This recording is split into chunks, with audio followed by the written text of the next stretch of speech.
jump in and get started. So, again, my name is Bob Crum. I'm the Executive Director here at the Hampton Roads Planning Commission and the Hampton Roads Transportation Planning Organization. Once again, I want to thank our Regional Transit Advisory Panel, or for short, calls the RTAP, for the remainder of the meeting, for your continued commitment and your participation in what we think is a really important effort for the 7570 Hampton Roads region. Before we go any further, just a couple of housekeeping items. As I mentioned, you're going to see probably 3, 4, 5 more people join us probably over the next couple of minutes. Nobody ever experiences traffic in Hampton Roads. So first off, our meeting, because we were formed as an RTAP by action of the General Assembly, we are actually embedded in the Code of Virginia. This is a public meeting. As such, Rob Cofield is going to be filming us. We are live streaming. We publish this, we advertise it. People can watch from home, and we have had people that have appreciated that opportunity. So we are live streaming. So with that, just a quick reminder, please speak into the microphone. That will make it audible. So Rob, as he puts the video together and put it on our website, everybody can hear, particularly those that are listening live. Just a quick reminder, when you press the button, when it turns red, you're live. Okay, it's a little backwards. You think green would be live, but green means you're not, red means you're live. Okay. When you're done, if you could just simply press it, it will go live. I think about 4 people can be live at any one time. So before we go any further, why don't we, well, first, also let me say, I mentioned lunch is out in the lobby, restroom facilities, you can go out the back door and turn right. You'll find the restrooms down that hallway. You'll see our wireless internet. I know nobody will be on their phones. They'll be participating in the discussion, but just in case, you have our wireless internet. The network is HRPDC guest, and the password is PDC guest. So please let us know if you have any trouble with that. We'll make certain to help you through that. So why don't we start by just going around the room and doing some quick introductions, name and the organization you represent. Pavitra? Good afternoon, I'm Pavitra Bhattacharya, and I'm with the HRTAP. Hi, good afternoon. I'm Colonel Harry Young. I'm the District Commander for Joint-Base Language Use Construction Department here. I'm Martha McLeese with the Virginia Division. Hi, I'm Linda Peck, Rayburn Office Corporation. Good afternoon, I'm Marcia Princeton, President of Tidewater Community College. And I'm Bill Crow, President of Virginia Shipbuilding Association. Sean Adrian with the Hampton Roads Workforce Council. Bob McKenna with the Peninsula Chamber. Ryan Stevens, Hampton Roads Chamber. Stephanie Gorham, volunteer Hampton Roads. Sarah Jane Copeland, Civic Leadership Institute. Julie Sums, William and Mary. Steve Jones, Naval Station, Norfolk. Noel Baker, Hampton Roads Transit. Jason Yang, Senior Services at Southeastern Virginia. Jim Walford with MacArthur Center, Norfolk. Jason Sauer, Suffolk Transit. Michelle Walker, Newport News Shipbuilding. Kristen Hatchett, Dollar Tree. Megan Gribble, City of Virginia Beach Planning. Good afternoon, I'm Brad Martin with WPL Site Design, representing the Community Advisory Committee. Afternoon, Gary Harris, Managing Director, Center for Sustainable Communities, also representing the community. I said it wrong. You said it wrong? Citizens. Citizens Advisory Committee. Good afternoon, Zach Trogdon with the Williamsburg Area Transit Authority. Ben Biddle, also with Williamsburg Area Transit.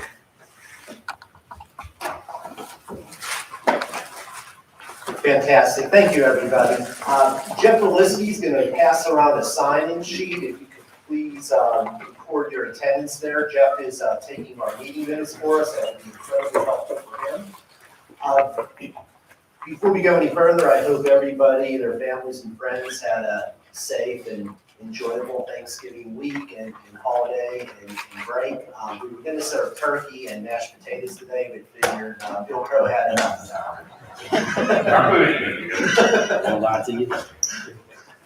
Okay, so let's jump on in as we go through. First, minutes. We have the minutes prepared by Jeff Lewinsky. Thank you, Jeff, from our October 18th RTAP meeting. They were included in your agenda. Are there any comments or revisions to those minutes as presented? If not, could I have a motion for approval, please? Make a motion to approve the minutes as read. Thank you, Jason. Second. Is there a second? Thank you, Martha. So, motion by Jason Ainge, second by Martha McKees. All in favor, please indicate by saying aye. Aye. Opposed? Thank you very much. Next item, I'd like to ask for a quick adjustment of our agenda. Susan Gaskin is en route. Susan's going to be a big part of our conversation about the General Assembly session and transit advocacy. If there are no objections, I'd like to reverse the order of numbers 3 and 4. And I'll start off with reviewing the policy recommendations that have been identified by the RTAP. Any objection to that? Okay. All right, seeing none, Chris, if you could go ahead and put that up on the screen, and I'm going to go up to the podium and you can walk us through.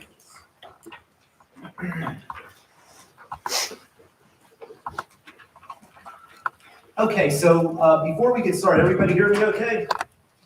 Okay, excellent. So before we get started, let's sort of review the journey that we've been on. We convened after the last General Assembly session. We've been meeting since then. This is several meetings that have occurred. The RTAP began by identifying topic issues. You identified 9 topic issues that you felt were important to the issue of transit in the Hampton Roads 757 region and how we might move forward collectively as a region to improve public transportation in the Hampton Roads region. The topic issues were identified through 2 meetings where you had great conversation and exchange of information and ideas about where we were doing well in public transportation, but also important conversation on where we need to do better and how we need to support our regional transit organizations in their effort to provide the best service possible to our region's residents, businesses, and visitors. You then form work groups around those 9 topic areas. And many of those work groups met 2-3 times offline from these meetings. And we asked those work groups to each identify a short list of 3 to 4 items, action items that can be undertaken in your topic area to really move the needle on public transportation in our region. Those 9 work groups then came back and you all provided reports to this RTAP. And I can't thank you enough. The ideas that you brought forward, the conversation that generated really, I think, surpassed our expectations. I mean, I think we've really had some rich conversation here that has been incredibly helpful. At our last meeting, we presented to you all of the recommendations, and what we did is we moved those recommendations out of the work groups and put them together around themes or topic areas. Because at the end of the day, the final recommendations that you're going to present won't be the transit advocacy group, or won't be affordable housing, or won't be tourism group. We're hoping that it's the RTAP standing together saying these are our recommendations that we really want to move forward to strengthen the Hampton Roads region. So what you agreed at the last meeting was that we would send you 2 emails. The first email that Cindy sent me said, here's the recommendations under all the topic areas. Are there any items that have been missed? Are there any recommendations that should be added to the list? And again, I want to thank you. You brought forward 3 or 4 more, which were really important for us to see. Then what you asked us to do is to give you a week to make any additions and then send it back out to you. And we asked you to force choose your top 2 priorities per topic area. We suggested 1, Gary, I think you said, Bob, maybe 2, right? So we asked you each to do that. And what you have at your places today is under your agenda, you're going to find the recommendations by topic area. And then the check marks are gonna indicate how many votes each of those recommendations received from you as RTAP members. Okay, so we printed that for you, so you can take that with you today. But what I'm going to do is we're going to walk through this. You have it in front of you, but we're going to walk through it on the screen for our members watching from home. And what we agreed then is, following today's meeting and your final endorsement, I'm going to take these recommendations. I'm going to prepare a report for your endorsement. That's going to be, we envision it as an 8-page brochure report. And it's going to be something that we're going to produce and provide to all of you. And then what we're going to be able to do is spread the word on these recommendations. And we're going to talk about a strategy session for how we give you enough copies of these brochures that you can spread them around. We're going to be scheduling presentations in front of our board as elected officials. Brian and Bob, I see a presentation going to the business community at the chambers. Sarah Jane and others, civic leadership, there's just some General Assembly members, Hampton Roads Caucus, a lot of places that we can really go to, including our local elected officials, and express how important it is to move the needle on some of these recommendations, okay? So with that, let's jump in and talk about what you identified as your top priorities. So we put them in alphabetical order, so no priority here. But first, right off the top, was advocacy, transit advocacy, and our transit ambassadors. The top 3 recommendations that you identified really all connect to one another. The top thing you identified was developing a transit advocacy group to advocate for the importance of transit in our region. Gary, I think that was the Transit Army, I believe, correct, sir? There we go, right? But again, the whole theme there was our transit agencies, they need some support. They need some help from us. Let's get behind them and let's really help them with stressing the importance of transit to our regional community. You also identified as a priority there meeting with state legislators and local elected officials to discuss the importance of transit in our region and developing an educational campaign on the importance of transit. It doesn't mean that anything that didn't receive check marks goes away. It's still going to be in our report, but we wanted to identify that top crust of that top tier of priorities that you identified. Chris, if we can just go down a little on the page, maybe stopping there. From there, we get to affordable housing. Right off the bat, a lot of interest. Your top priority was assembling a team of planners and human service organizations to develop resources and checklists for city and county planning departments. Consider approaches such as inclusionary zoning, incentive approaches, density, transit-oriented development, become a go-to resource for localities when they are planning developments, and really exploring opportunities. Now that we know where these 13 regional transit backbone routes are going to be, that HRT has mapped out for us, how do we start taking advantage of density around those 13 regional backbone routes with affordable housing opportunities, walkability, et cetera? So those are the top 2 recommendations under housing. Chris, let's go down just a little to bus stop amenities. That will be good there, Chris. Thank you. So let's go with the top 3. Under bus stop amenities, you identified as your top priorities engaging private sector business and community partners to adopt the stop. The idea was that we all see this as we drive around the community, and I know it's really something that's really difficult for our transit agencies, but how many times is a bus stop nothing more than a hole in the ground and a sign, right? No shelter, no cover, no bench, no trash receptacles, really, nothing that really provides amenities that really allows our transit riders to wait with their dignity sometimes, right? How many times you see people standing waiting for the bus with rain or in an unsafe condition? So, really talking about how do we encourage different groups? It could be a business, it could be a college or a university, it could be a neighborhood association. I live in East Ocean View. East Ocean View started a GoFundMe page where they're actually investing in sprucing up the bus stops, right? We think there's a lot of opportunities for that. That was one of your top priorities. You also talked about as a top priority, or you identified in your vote, investigating the real-time bus app called Transit. And many times we've heard you talk about, wouldn't it be great if all three of our transit systems use that same type of platform? So you identified that as a priority, and you also had as the third priority there, placing display tablets across shelters and stops that allow passengers to use mobile devices to determine next bus arrivals. That was identified as an important priority. Again, all these other recommendations will stay, but we wanted to see, we got to start somewhere. We wanted to see what we thought the short-term action should be. So I think those three sort of separated themselves from the pack there. So let's get down to military and transit, Chris, just a little. I had the honor of helping staff this group with Pavitra, and I think really meaningful discussion here. One of the first things that our commander and representatives from Norfolk Naval Station told us is that base is large, it's enormous, and we have a number of active military and retired military that understand how big that is, and to just get transit service to the front of the base is not gonna have that meaningful of an impact. What they talked about is we really need an internal base circulator, and using that as a pilot project was something identified by the RTAP members in the survey.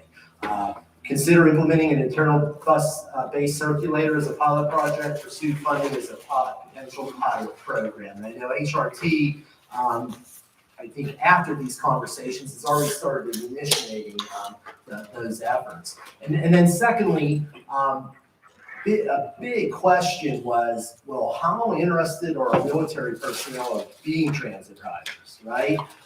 Really important conversation that, what we heard from the base commander is, Bob, we're very supportive of this, that military personnel, sometimes their shift goes long. When their supervisors say it's time to go home, they want to get out of there. Waiting for a bus doesn't always work. Sometimes it's an issue of the timing of their shifts. Sometimes an issue of how far they're coming. So the thought was, could we survey personnel on Naval Station Norfolk to determine the level of interest from the base personnel for using public transit, and include military spouses in the survey effort was something they mentioned as well. So those are the top two items under military. All right, Chris, let's go on to the next page here. Thanks, Chris. So I also had the honor of serving on the major employment centers. Clearly, again, all the recommendations will stay in the report, but the top priority there was add more park and ride facilities along the 13 regional backbone routes. Utilize parking lots at big box commercial establishments. Brad, does this sound familiar? Collaborate with the Virginia Peninsula Chamber and the Hampton Roads Chamber to convene roundtable discussions with property representatives to explore park and ride opportunities, potential for win-win opportunities. And Brad can describe this much better than I, but I know he was a big part of driving this, which is, let's take Military Circle. There's a lot of empty paved parking lot there, right? It's really not benefiting a number of people, and that repeats itself over and over. And if I can drive and park there, get on the backbone route, get to work, come home, my wife calls me, Bob, I need bread and milk. I'm going in Walmart. I'm going in Lowe's. I'm going in Target. I'm going wherever. I'm going to leave some money. Then I'm going to get in the car and go, right? This is an opportunity to take those underused parking areas and really turn them into something that can economically support our businesses. So that by far was the top recommendation in that category. Let's move down to technology. Let's move that up just a bit. All right, so under technology, your top two was to develop a combined regional transit app. Back to the thought of, could we do a pilot program with WADA and Suffolk and HRT and really demonstrate that we could all use that same app? And maybe that would be a good federal or state grant application that we could do together. And providing a lot of GPS data into real-time apps. And you see this at some bus stops already, where when you go there, you get on your app, you know where the bus is and how long it is till it gets to your stop, that would be an important amenity. And then Chris, let's move tourism up just a little bit. Our next category was tourism. The top priorities there, expand routes to accommodate workforce to tourism and hospitality jobs. You know, what we're, and you see it, I'm preaching to the choir here, but service, hospitality, hotels, restaurants, that our community's hurting for workforce. Our small businesses are hurting for workforce. And the thought was that for many people, if we could provide them a way to connect them to these jobs, these service sector jobs, that could reduce transportation costs for them, and it could help our small businesses as well. We also, you mentioned focus on immediate and ongoing needs of the hospitality and tourism employment. And then this third one I thought was very clever, an opportunity for a tourism transit corridor between regional tourism sites, potential for a Williamsburg to oceanfront connector. You know, frankly, when my family talks about coming down here from Pennsylvania, they don't talk about coming to Williamsburg or Hampton or Norfolk or the oceanfront, right? They're coming to the beach and they loop us all in with that, right? So imagine if tourism people could come down, they park their car once and they could seamlessly move around our region. From the tourism perspective, that's some of the conversation that you had there. And then Chris, did I get through them all, or we have oops, okay, almost there. Chris, I'm sorry, up to the top there. Okay, the next one is transit-oriented development.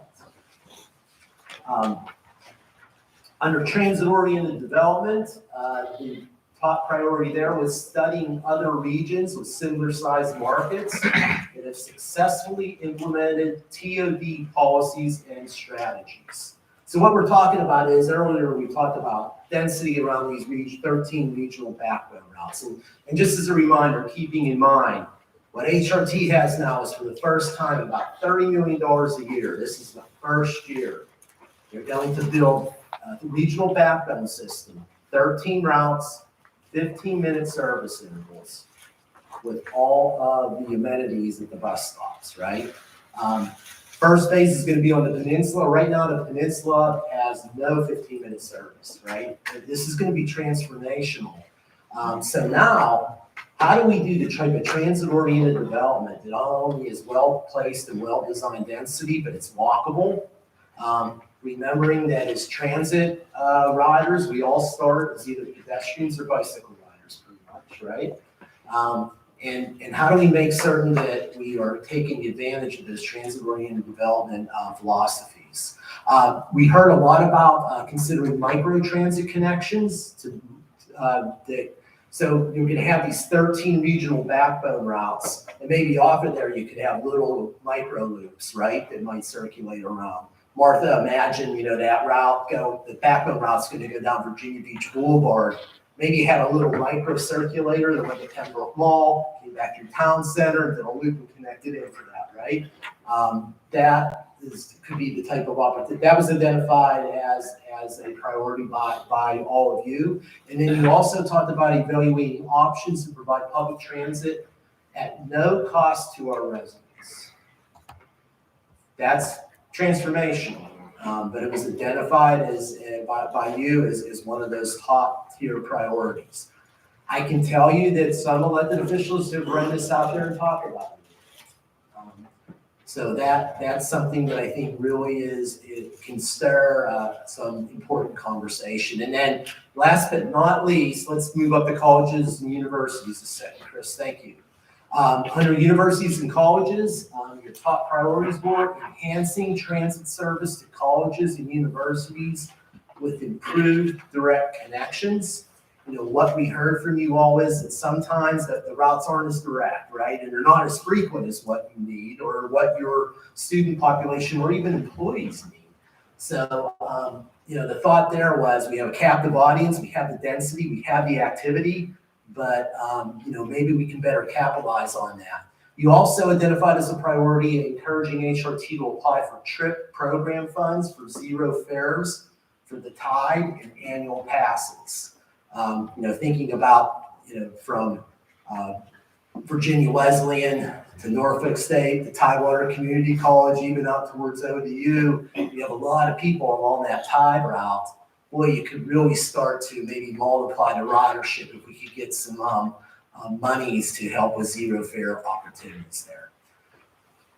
So again, I want to thank you all for helping us with this. You've identified and expressed your priorities. Again, to stress, all of these priorities, all of these recommendations will show up in the report that I'm going to write for you. But what I'd like to do is pause and make certain what the survey identified as the priorities, if you have any tweaks to that. So why don't I go sit down at the table, and I'm going to start talking and listen to all you. The question being, does this accurately reflect the priorities, what we heard from you all in the survey that you completed? Chris, you can go ahead and leave that up there. Okay. Just in case you. So any questions or comments on that? I'll start.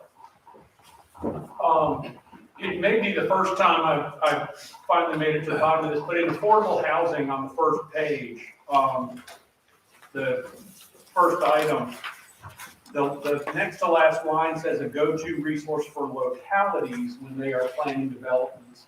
And I had never envisioned it as that. That is important, I think, if they're talking about changing their comprehensive plan or changing the zoning ordinance. But I had always seen that resource as a service to either landowners or developers who are considering, can I do some workforce housing? Can I do some density credits? And I don't know that we want to become a resource for developers on a profit motive like that, but certainly for some generational landowners like we have in Virginia Beach, if they're considering an opportunity like that, it would probably be a great resource for them if we add that. And then I would just say you're probably way ahead of me on the overall presentation when you do write the report. To me, quite frankly, it's a little underwhelming to see a dozen check marks per segment when there are twice that many people in this room. Yeah. I would not identify this. So the check marks, again, I couldn't do anything about it. We sent out 4 requests. I know. And it's difficult, I know, for everybody. But when I prepare the report, you're not going to see the check marks. And I don't, So what you're going to see with the report, Brian Stevens, would you mind holding up our legislative brochure that I handed you there real quick? I'm sorry, Brian. Thank you. So what we're going to be doing is, it's going to be an 8-page report, very graphic, photographic. It's going to be a fairly hard-hitting recommendations, right?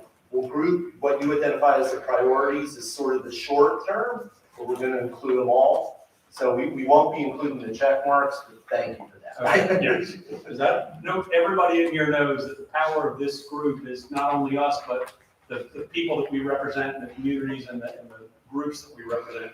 And to see something won a vote of 12 by winning 5 votes is not as compelling as it needs to be. I understand. Yes, sir. So agree. Any concerns about it? I think Brad's right on target. We want this as a resource not only for localities, but really for the entire community, right? Okay. Thank you, Susan, please. Susan, we just flipped the agenda items, so we're coming back to you. I figured you had done that, and I apologize for being a little bit tardy. I had to take a couple of unexpected calls that delayed me a few minutes. On the report draft, even if there is a subject matter or a bullet point, as is on the chart, if there is not one check mark beside it, The recommendation is still included. will it still be in the report? Yes, it will. All we're doing by the check marks is identifying maybe where we get started, but under each category, every recommendation stays in the report. Okay, perfect. That's my first question. My second question, I might be getting ahead of myself. Very similar to what you were referencing on the affordable housing idea. I was not on that work group, but I see it being a little bit bigger than just urban planners and HSOs. I see it actually involving developers and realtors who I represent and other stakeholders to maybe look at the intersection of all of these different ideas. I did come late, but I came with stuff. So this is, I gave these out to Bob at our last meeting. What I gave to Bob last iteration was the spring edition of the National Association of Realtors Smart Growth magazine called On Common Ground. Just last week, I received the fall edition. So I brought an entire box that everyone can, and I have more. If you want more, I've got 3 other boxes in the car. But this particular issue piggybacks on what the spring issue was, which was entitled 15-Minute City. This is all about affordable housing, and it speaks to infill development. It speaks to transit-oriented development. It speaks to a host of different issues that are all connected to quality of life and transportation. And I wonder if maybe something to look for in 2022 is to create that assemblage of experts and stakeholders to look at affordable housing and transit. And there's a lot of grant money out there, particularly with the National Association of Realtors, and they're always looking for good projects to spend it on. Very high level, I know at this point, but just something to think about moving forward if we can't partner with the 3 local associations of realtors in the region, Williamsburg, Pencil, and Hampton Roads, the Coastal Builders Association, Claudia Cotton and her team, and all of the stakeholders, and really start to develop maybe a center for real estate, or name it whatever you want it to be, but involve our colleges, our universities, our military. Every single person around this table has a stake in housing and transit, and I think this would be a really good leap into that. So what you'd be looking for, we were looking at specific there in terms of a team of urban planners and human service organizations. You're looking at a multi-dimensional team of community stakeholders, right? Exactly. Because I think that's excellent. Public-private, we really have to have both, I think, to make it successful. Thought, any other comments on that? Bill? Not on that. I just want to make sure I'm on clear understanding, because, I'm a kind of a simple-minded person. And in regards to it, we've got 3 pages of stuff that's here. And sometimes you get overcome with, and I spent 30 years wearing a uniform, so I certainly get it. You develop a list that's got 80,000 things on it, which you end up finding out is you're trying to boil the ocean. And so I guess with regards to what I'm seeing here, I just want to make sure that I understand that the report will contain all of these things, but the beginning of the report will have those things that have the most checks on it. These are going to be those things that we're going to single up on initially. We're going to put them in a box, and there's going to be a top tier that will be shaded, and this is where we're starting. Right. Because you're right, to try to do all 4 pages, we're going to get nowhere. We've got to start somewhere. Right. As an example, your conversation with the shipyards. Our chambers have already started conversations about parking ride. Right. And we got to be focused. Exactly. Okay, again, I just want to make sure. Can I ask back to Susan a second? I'm facilitating, I shouldn't be leaving, but you made me think of something, so I'm gonna throw it out there, and you guys can throw it away if you don't like it. Several of us have participated in Urban Land Institute programs before that generate, how many have done that? So place making, et cetera. It seems to me now that we have 13 regional transit backbone routes and some guiding principles, that it would be, and they call it reality check technically, but it would be an interesting process to have that type of a exercise about how you really do what Susan said, bring all those people together and deal specifically with how we create a bunch of activity around this 13 backbone routes and pull all this into it. So again, I'm going to throw that out there just for reaction.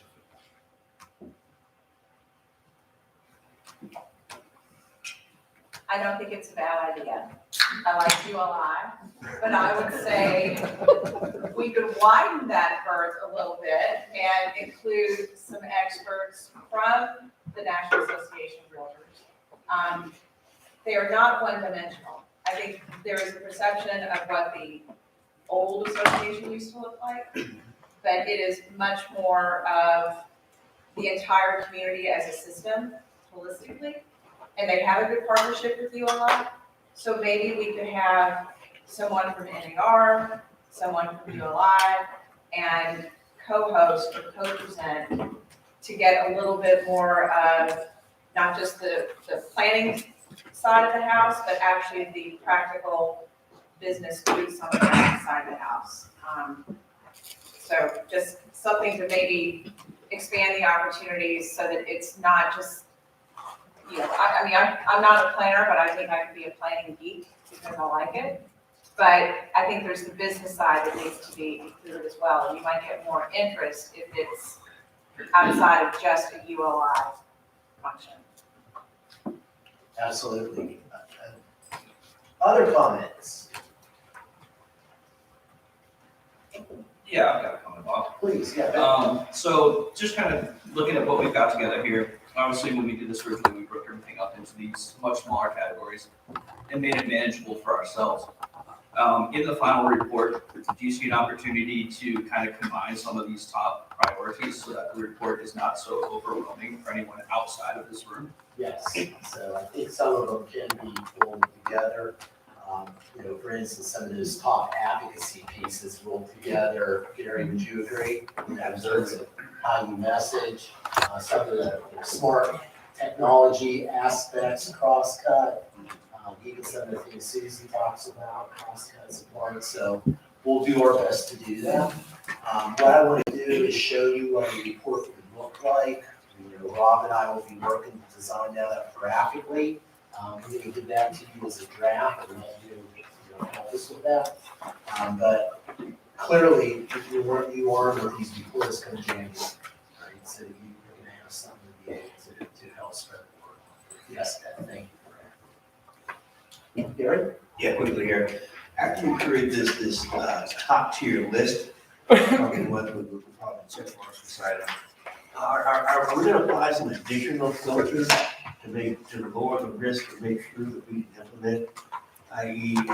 Cost lens, a community impact lens, a allocation lens, et cetera? Just making sure that we got a list of 20 things maybe in the top tier. How do we make sure that we actually move forward, having impact? Yeah, I think that some of it's going to be low hanging fruit. Honestly, I think in costs. Having said that, we're in a really unique place right now, right?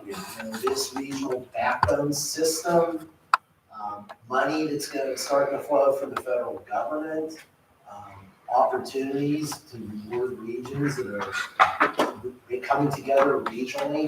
We have the Build Back Better regional competition proposal in right now. So I think a lot of that will be opportunity, Gary, but I will say this, the other, and I can say this honestly, and you all know this, some of it's political volume, right?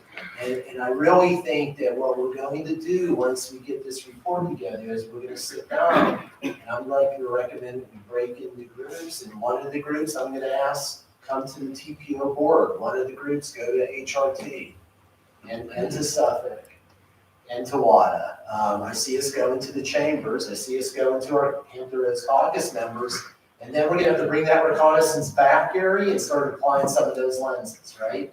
I can look at this right now and say, man, this is a good idea, and Susan, I can go to Richard with you and come back and say, well, that didn't work out. But I'm trying to be honest about it, right? We've all had those long drives back 64. But I am hopeful that there's some opportunity here.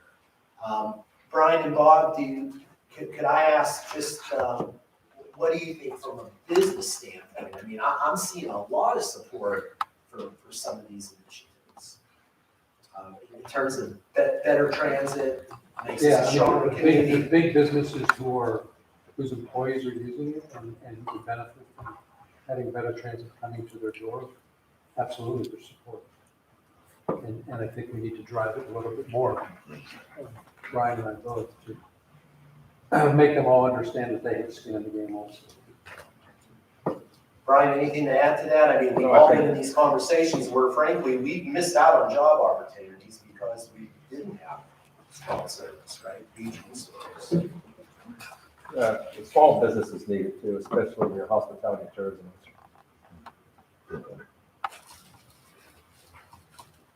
Eddie, yes, sir.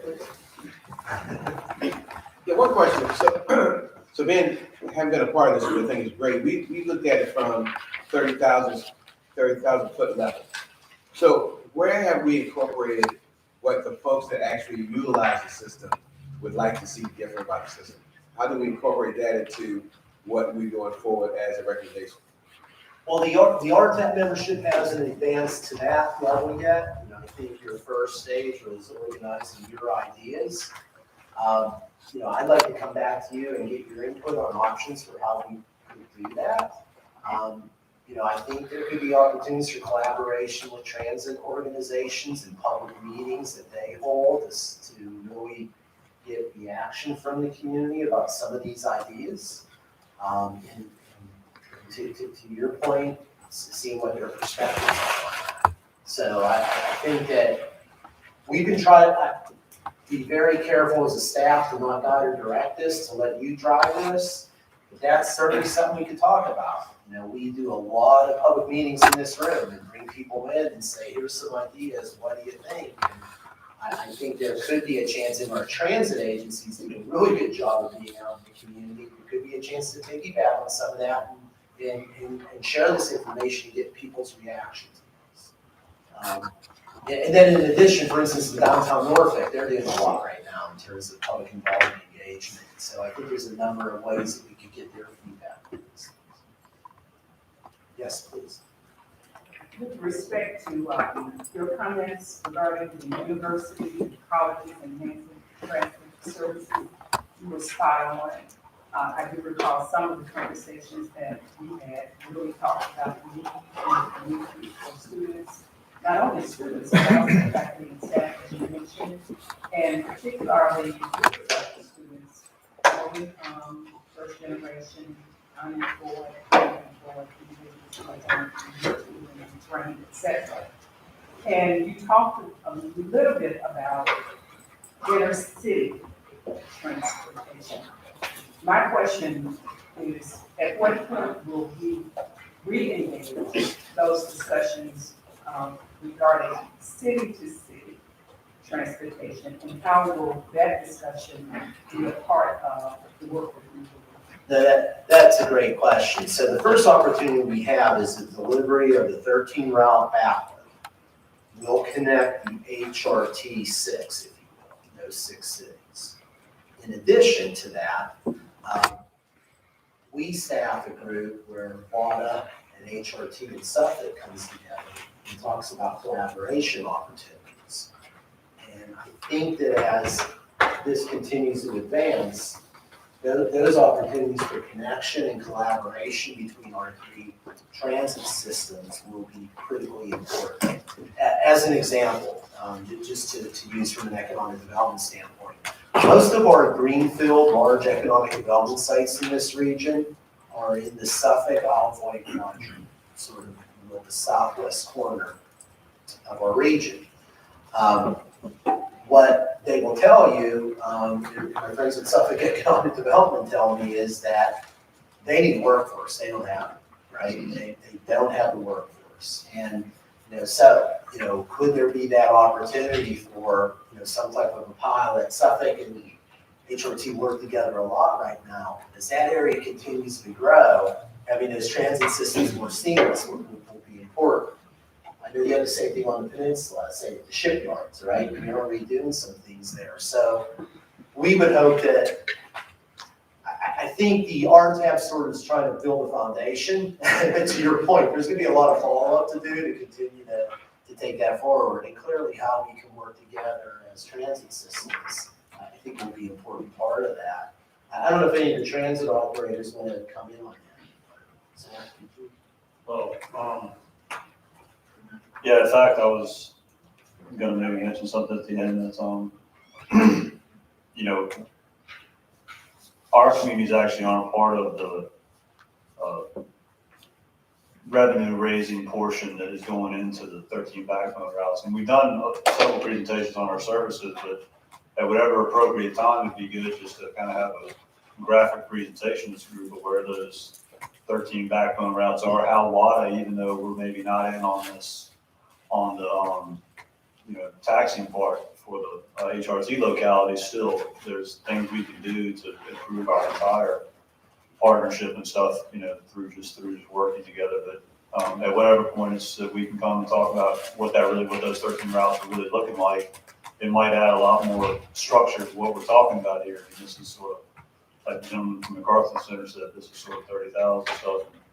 To see the picture tells 1,000 words, you can really tell what's going on, where these are going to reach and stuff when you see the layout of the routes and how they forward that too, because we want to work with it too, even though we're not directly in the HRT area at this point. But, so whatever time that's appropriate, we might do that along with HRT and Suffolk.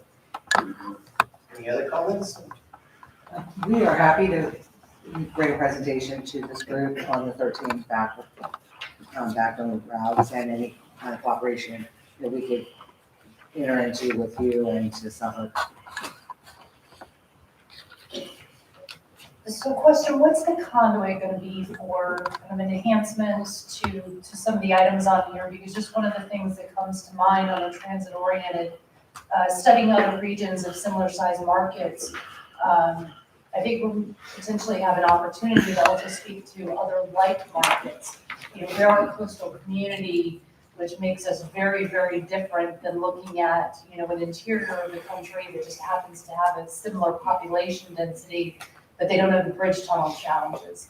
So will there be a conduit, an opportunity to provide some of those embellishments to the list? Yeah, we would hope so. And again, we're letting you all drive that. So if that is something you think would value these recommendations as we move forward, absolutely. And I think your comments are on the spot. We are unique in some ways, right, geographically. On the other hand, with our various geographic centers, that then presents opportunities for us as well. The other thing that I did want to bring up, if I could, on this interconnection, keep in mind that as part of the $5.8 billion of interstate highway construction we have under construction right now, part of that is going to be an express lanes network. It's going to start up on Jefferson on the peninsula. It's going to come down 64. It's going to go through the Hampton Roads Bridge Tunnel. Our mayors and elected officials and boards have endorsed it continuing on the south side, past 564, past the 264 interchange, coming down here through Greenbrier. You see it under construction right now, the whole way over our high-rise bridge in Alcabowers Hill. To ride in that express lane, there's going to be a couple of choices. Number one, I have my transponder. If it's just me, there will be high occupancy toll levels, which means if it's 2 or more people in the car, you ride for free. Okay, you just flip over your flex pass and you ride for free. If you're me and I'm going to a meeting up on the peninsula and I'm alone in the car, that's the best 50 to 70 cents I'll pay this week. I just drive through and pay the toll. But also, buses ride for free. They're allowed in the express lanes. So that's what an excellent comment about how we interconnect. For the first time, our buses are going to be able to start up by town center and jump in an express lane. We can guarantee you a 45-mile-an-hour trip because of the algorithm, right? We won't leave enough traffic in there to slow it down past 45. Buses are going to be a competitive transportation mode on that belt with the single occupancy vehicle. So that's something that, I think is going to be, and William, Harold, and I have talked a lot about this over the last 2 years as we worked on that. But that, we think, is going to be a real advantage for public transit organizations. Yes, please. Slightly concerned that maybe our emails don't go out, because we have 2 of us representing from Newport News Shipbuilding that 2 of our major things, with one obviously is right in our name for the major employment centers for Newport News Shipbuilding, increasing transit usage, but also the transit-oriented section about increasing the transit access for workers during peak hours. That's we pull out to ask our employees, what is the biggest thing, or what are major reasons why they don't use, HRT right now, because that's what's offered, is, I know people are still concerned about COVID, so we have that, so we reduce the number of rides, the minimum number of rides, but it's where the people live and where they can ride and the times in order for them to be able to make it to work on time. So I just want to make sure that, I know we've talked about the check marks that, it's not going to be sectioned off by that, but that to make sure, so I might have to do some test emails when I get back to make sure our stuff's going through, Yes. to get in there to make sure our opinions are being heard for that. Please, absolutely, because, yeah, critically important, we gotta be so reflecting your needs. So. Other comments? My name is Kurt Hoflich, and I represent healthcare and Centera Healthcare. So I just want to make a comment on the third bullet under serving major employment centers. This may be more political than practical, but it may help us in the future, particularly as we're looking at adopt stop programs, and if we're looking for, some type of commercial support to help match some of the opportunities on here. That, we just recognize it's Centera Healthcare Center in Norfolk. We envision and hope to have a partnership with ODU at some point. But I think at this point, it's probably premature to have that in a public document. So would you, I would just state EMS, CHKV, and Centera Healthcare in Norfolk. Gotcha, okay. Yeah. And then the EMS green space has a long history. It used to be a parking lot. It is now green space. I would consider maybe changing that to consider identifying a bus transit center on the, and I would not necessarily EMS, it's the Eastern Virginia Medical Center campus. And that way, if you enter with the green space, you're going to get hit with some political resistance right out of here. Excellent, thank you. Yeah, we were articulating the workers wording, but that's very, very helpful. Thank you. Yeah, we'll make this revision. Thank you. So just looking at the time, we're getting close to 1, and I want to allow enough time for the next agenda item, which is going to be critical for us. Any other revisions before I take this and begin the full written report? This is going to be a report. Again, this is your report. I'm your pen, but everything here are your words and your votes. I'm going to be providing back to you what this might look like in an organized document, how the RTAP is formed, what the General Assembly said our mission was, your process, what your recommendations were. Here's what you identified as where to start. Right, so I'm going to show that back to you, what that will look like. This is important wording help before I do that. So, any other comments before I jump in? Bill? This may be a follow-on with regard to everything that's here. But, where we talk about that first advocacy and ambassadors, is that also taking into account the education of the population across the region? Because that is the most critical part of it. You can do everything you want to do, but if they don't know what these backbone routes are, they don't know what those other circular routes are. It might inspire some businessman to actually drive there and actually use the state, or businesswoman, instead of using their car and sitting in traffic. And that may be a secondary thing. I just bring it to the light of that's by far the strongest undertaking of this whole thing. Yeah, what we heard from the advocacy group is that's where they wanted to be. They wanted to be at a grassroots level. Gary, do you want to talk about that a little bit? Because I think you envision deeper than just elected leaders who form the boards, but really just creating this groundswell in the community. Yeah, absolutely. And what we're looking at is creating basically an army, and an army consists of a vast number of types of stakeholders. Everyone from the community leaders through elected officials, through civic league personnel, et cetera, et cetera. An army to motivate, to take ownership and move forward a lot of these agenda items. And yes, that would include making folks aware of transit and its benefits and educating them about routes and other particulars of transit, et cetera. But it's gonna take a consistent presence, a consistent movement, a consistent army of people constantly pushing this stuff and getting out front and making sure that the public is knowledgeable and engaged and such.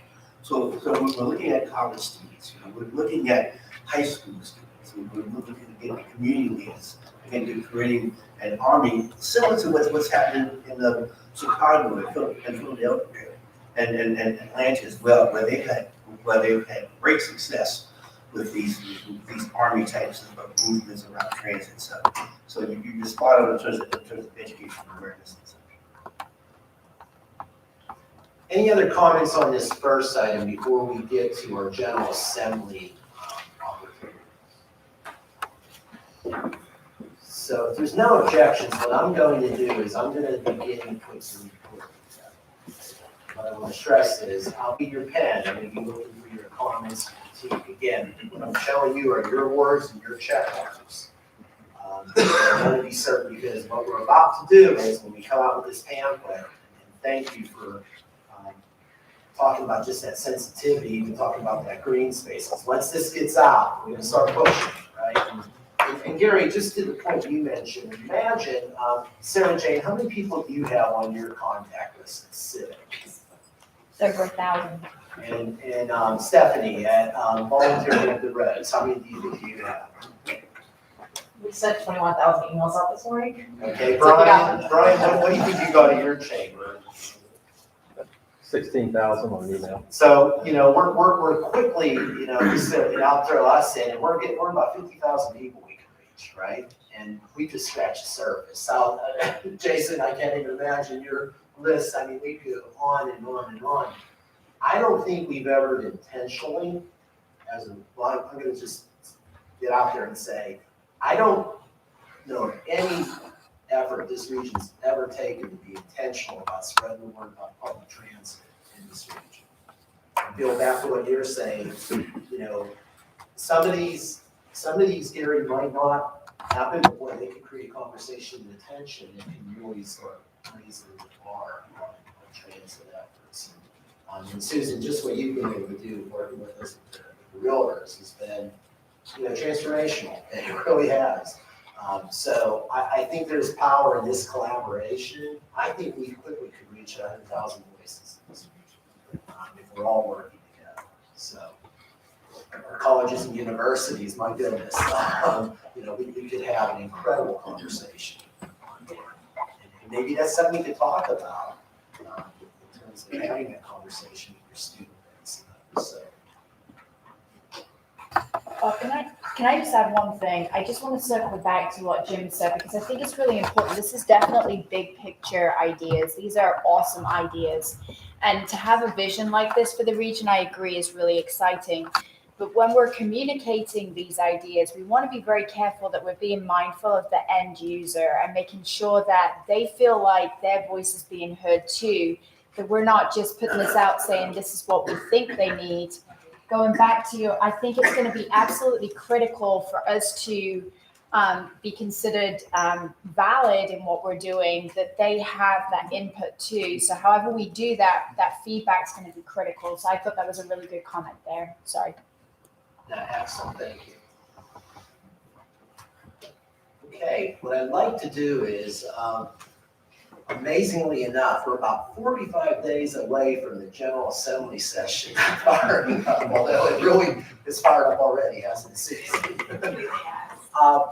What this group has talked about is what role we could have as an RTAP membership of bringing awareness to our Anthropos Caucus members and our General Assembly members about the importance of continuing to support transit. And Susan, you brought up for us some great ideas, which was, a transit advocacy day for 75-7. We do that at the state level, but as a region? Have we ever put a couple buses together and gone up and made this type of savings? We haven't, right? So Susan, I know last time you said, okay, guys, just like hit pause, let's get past the election and see where we lie. But Susan, do you have any thoughts for us or any guidance on how we might? Yeah, so I think we all know the election outcomes. Obviously, big changes in the administration and a flip in the House. Not to opine, but I think divided government is always a better form of government. So I think at the end of the day, we will all continue to benefit from good public policy out of the Commonwealth of Virginia. I will tell you that there are a lot of unknowns right now. The transition teams for all three statewide office holders or elects, Governor-elect Youngkin, Lieutenant Governor-elect Sears, and Attorney General-elect Miyares, all are still putting their teams together, not for transition teams, but particularly their teams of advisors that will be ongoing, and for the governor-elect, his cabinet. There are a lot of names that are being circulated in a variety of those important secretariats. The portals are open. I know applicants have submitted their applications. I know there are ongoing discussions, but we don't know yet where the chess pieces will fall on the chessboard within the administration. But that is an ongoing discussion. I would observe that for Hampton Roads, and I think this would speak to Hampton Roads Transit and to all of our riders and drivers and commercial vehicular traffic, our rail folks. You know, we have two of the three, really if you want to extend it, three of the three who all have significant ties to Hampton Roads.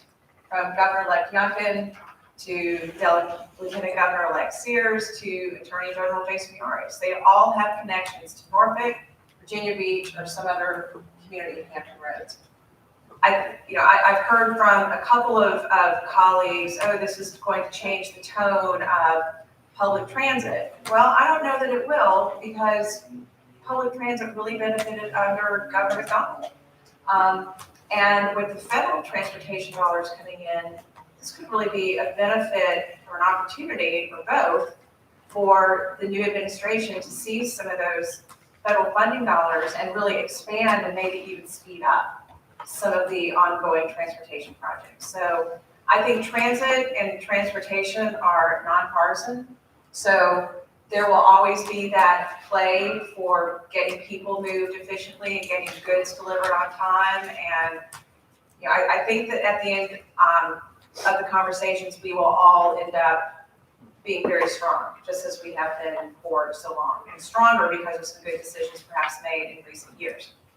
As far as the House, we have new leadership in the House, and I met with the Speaker designee yesterday. I had about 30 minutes with him. We ran through a litany of a rocket docket.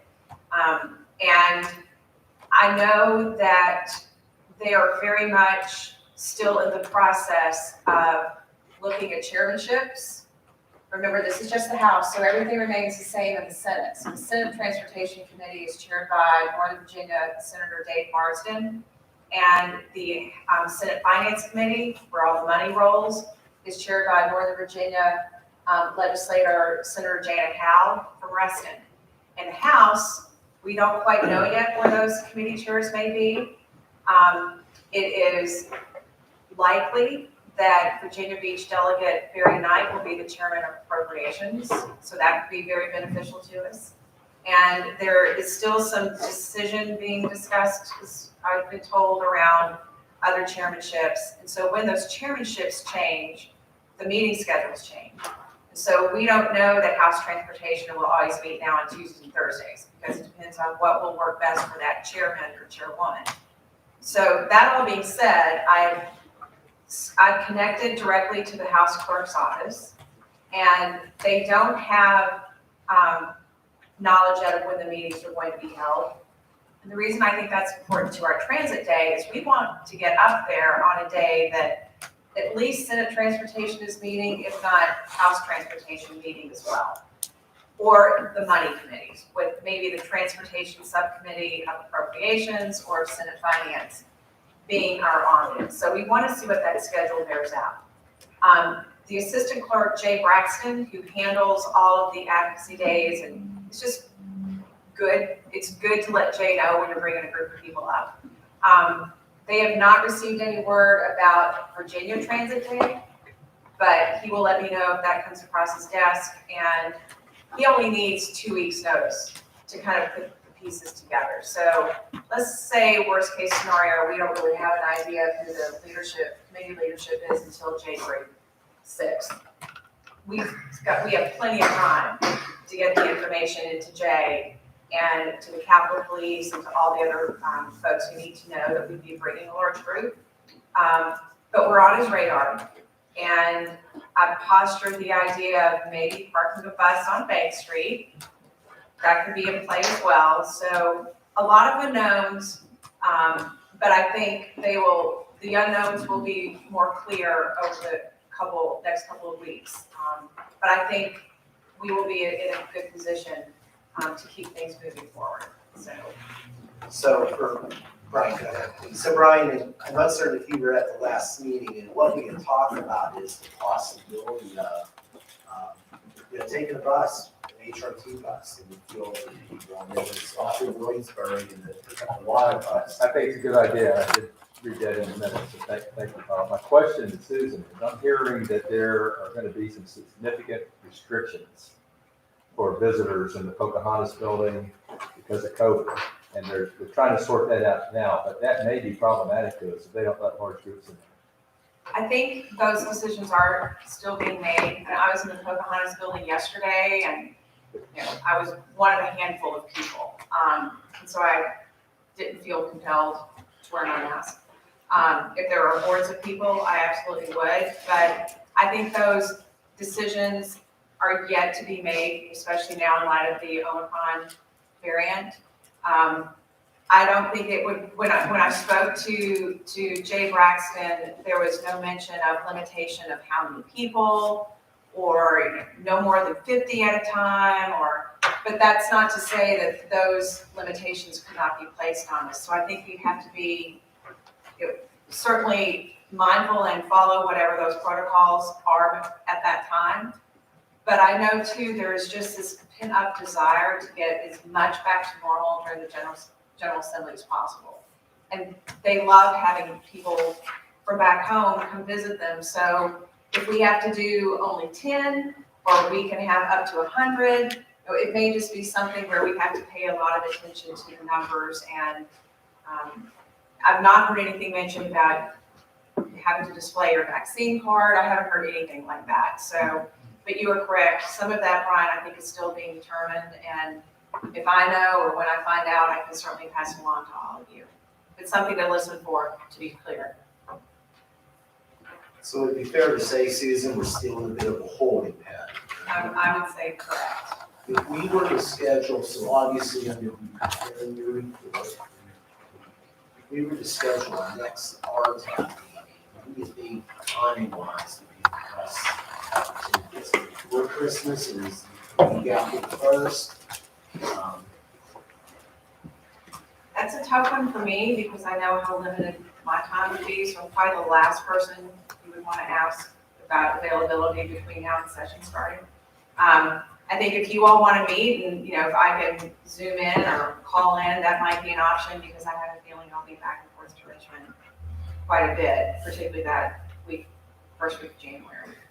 Does it make sense to form a small group of you with maybe 3 people to really be connecting via Zoom? And I think that would be. It's hard to plan with 40 people. I think that would be very assistive, and particularly if I find myself in a position of just being pulled in so many other directions, I can pass it off to Brian, pass it off to Sarah Jane, or pass it off to you, or whomever you want to be involved. So they want to keep it small, and they would be Zoom meetings, okay? Susan, would you be willing to volunteer? Sure, absolutely. How about, would there be 3 other people that might want to be on that? I think our advocacy team is here. So we could continue that support. I think that would be extremely So helpful. James, I'm looking across the table at my friends over there from the chamber, and maybe, my dear friend. Brian and I Gretchen. would like to volunteer. I would say we would need a few more people, honestly, just to help with manpower. I think that not a huge group, but I think more than 3, or, you know, our advocacy group, I think we need more than that to enable progress. Could I offer, however, that if I'm unable to participate for whatever reason, that we do need someone who's familiar with getting in the building, knowing who the right touch points are. I think that might be another benefit, just so no one is reinventing the wheel or feeling like they can't move things forward if they don't know the logistical issues that come into play for these sorts of events.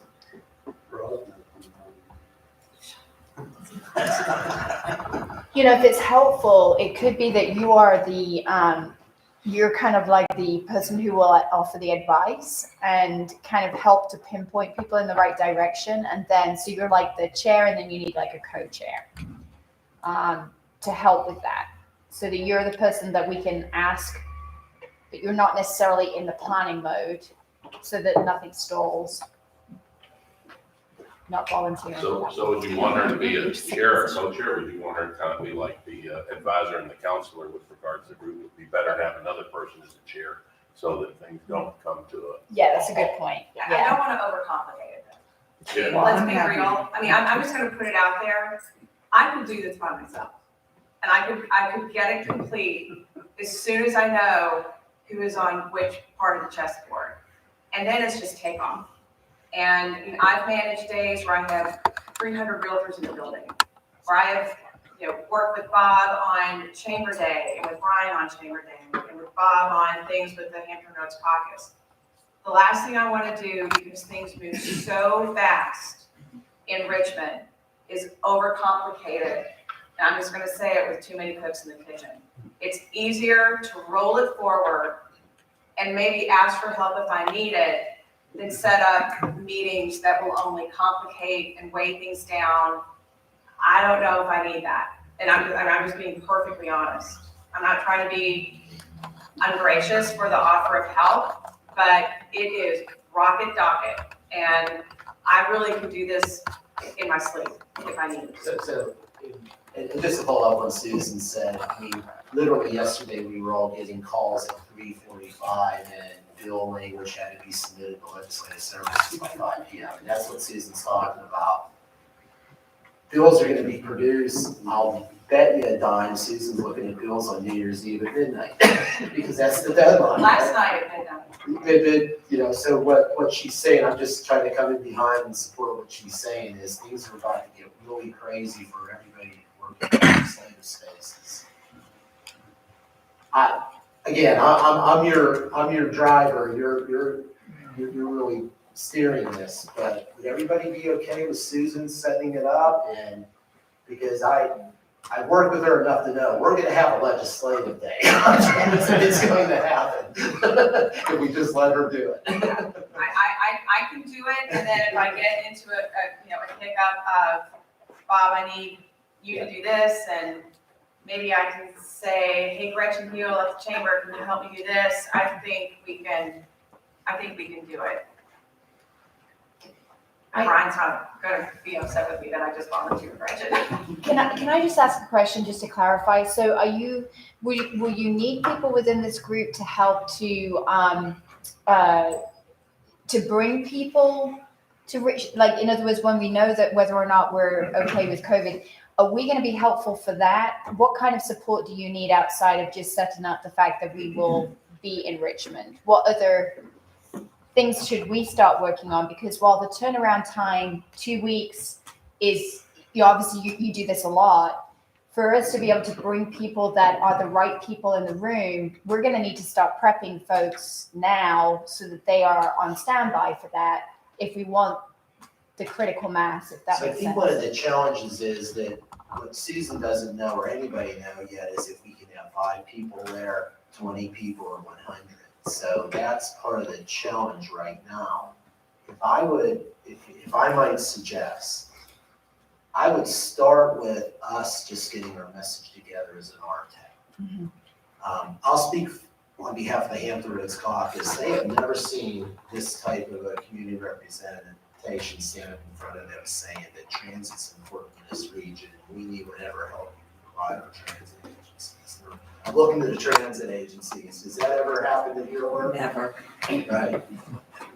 That we're making huge progress. This can set us up for that. Does that make sense, Sarah Jane? So. Yeah, it does. I just wanted to make sure that I was managing expectations on our end to make sure we're supporting all the hard work that you're about to put into this. I just didn't want it to end up not being successful. So yeah, that makes sense. I think it's great. You know, I will add, there are a few things that I'm not going to be able to handle. Like if we end up doing the bus and able to bring the bus to Richmond, I mean, that's going to be our transit agencies. They're going to have to man all that. I won't worry about how you all get to Richmond. I will worry about the messaging, which I think will become clear once Bob compiles the report. I mean, I see this report actually being delivered to legislators on our Advocacy Day, and that becoming part of the message.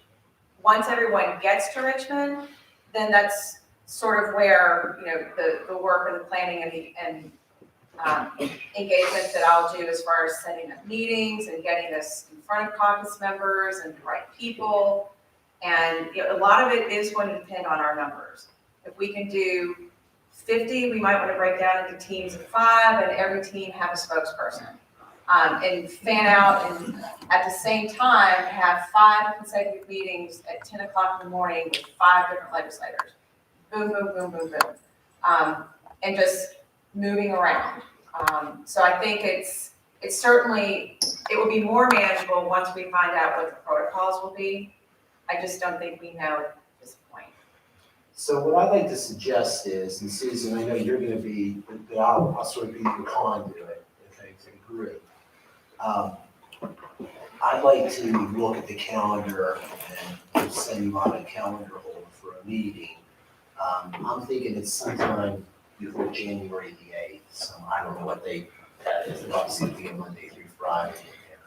Susan will sort of be real time the day before. I'm gonna call and say, where do we stand on everything, right? Right. And you can let me know what you know, what you don't know. But in the meantime, ahead of that, I'm gonna give you your report. And then Sarah Jane, then we can start thinking about what our messaging is, right? What those conversations are. We can help Susan a lot, and we'll be able to divide us up and say, here's our caucus members, here's their room numbers in the Pocahontas building. Sarah Jane, you and Stephanie might have 3 of them. And we'll tell you where to go. Chamber guys, we're going to send you to a committee meeting. We'll orchestrate that for the group. But we'll know so much more, it sounds like, as we turn the calendar. We will. I mean, even office numbers are changing because we have new members coming in, retired members leaving, leadership is changing. It is as clear as mud right now, but it'll settle down and we'll have a better sense of it probably the first week of January. The other thing is to keep in mind, this Transit Advocacy Day is but one opportunity, right? There's going to be a lot of opportunities. You're going to see a lot of these general assembly members everywhere, right? And what we're going to do with this report is you're going to be able to have those conversations. And frankly, this Transit Advocacy Day is awesome, but like I always say, the worst day to advocate up there is being all naked. There's a gazillion people up there, right? So many people talk to them, it's like, give me the dinner. But sometimes it's those one-on-one conversations that will help. So what I'll do is I'll find a time on the calendar for the beginning of January. We'll get that reserved for you for the next RTAP meeting. In the meantime, Susan, anything you hear, I know I hear from you, and I'll convey that to you. Absolutely. I appreciate that.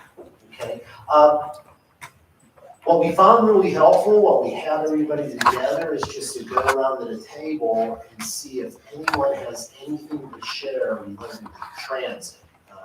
For our transit systems, it could be something happening.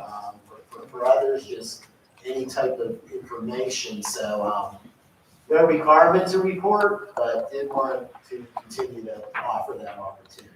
Anybody have anything they want to share, HRT? Yeah, we have a ribbon cutting for a new shelter at Orcutt and 81st Street in Hampton this Friday at 10 a.m. And anyone's welcome to come out. And we already pushed that out to everybody, I believe. Thank you for sending that. But you all have that invitation. And again, just a way to keep you all connected and showing up for, supporting transit initiatives. Anything else anybody wanted to share? Yes, Jason Ames, Senior Services, Mobility Manager. We are expanding in Western Tidewater. That's been my priority. We just now opened up 2 new fixed routes in Western Tidewater, one being in the town of Windsor and another one expanding back into our Smithfield and also Franklin areas. So that's where our heavily issues and where we're going to be really focusing on expanding for our seniors. And this new route that we've actually opened in Alawite County in partnership with them is not just for seniors. This is for any adults to on that fixed route, and it connects to a lot of the major job centers within Windsor, the town of Windsor and Alawite County. Great, thanks, Jason. Anyone else? Gary? Yeah, just quickly here, just really excited about the infrastructure bill and the possibilities around that. A large amount of dollars and resources and making transit one of the highest priorities in the country. So, just really excites me. Really takes this effort to a whole nother level. So Brian, I didn't give you a heads up on this, but I know the chamber just last month came back from Denver, right? And we're a competitive bunch here, right? We're competing with all these metropolitan areas. Brian, you saw firsthand what they're doing related to transit out there. Any comments on that? How they're leveraging that? Yeah, I think that Denver's done a great job in funding, planning, and establishing a truly efficient, effective multimodal transportation system, especially around their airport. I mean, you can go into their airport, you can get on rapid transit, and you can be almost anywhere in Denver in 30 minutes. It's just amazing what they've done. And so, again, it's a lesson learned that we just need to develop more transportation systems here in Hampton Roads. And if you develop them, the economic development grows around them. Thanks, Brian. Mike, anything to share from the airport? Sorry. Well, that's okay. Not anything that isn't covered here. Okay. I wish there was. That's But what Brian said is true, and that would be exciting. We do have a rail station going in down the road from us, and we'd love to do a, sorry, I am talking. I apologize. We would love to do a proof of concept on connecting that rail with our airport, whatever that looks like. Whether it's starting with electric buses, speaking of infrastructure bill and those kind of initiatives, or a real monorail system. That would be fabulous. Go down to this side, anybody want anything to add? How's ridership doing? Down the corner, Suffolk? Anything else to add? Very good. All right, everybody, I'll be working up your report for you. We'll get that out to you and look for a calendar invite for January. And Susan's reports are excellent. I would really recommend. Walk around. Really good stuff. Thank you so much, everybody. We really appreciate your involvement.